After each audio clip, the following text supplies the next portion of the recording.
guys, magandang hapon. Andito ako kami ngayon ni Ron, ayan o.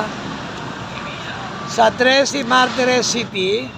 Andito kami sa harap ng bantayog ng 13. 13 martir na pinatay dito sa Cavite. Ayan sila o.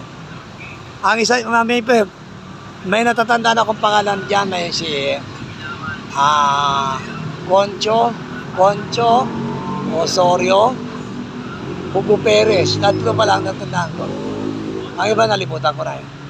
Pero so, nadaanan lang namin, kaya nagkuha kami ng picture dito. Ayan sila, oh. 1, 2, 3, 4, 5, 6, 7, 8, 9, 10, 11, 12, 13 sila. Mga bata pa. Ito siguro si Concho.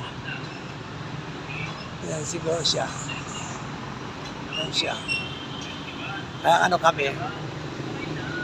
Siguro sila, yan o. Ay, sila ang 13 martir na pinatay diyang panahon ng Hapon. Yan sila.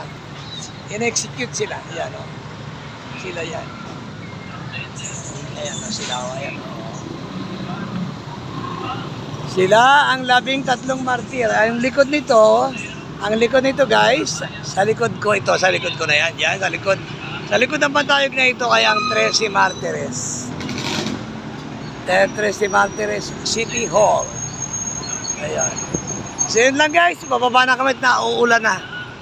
Salamat.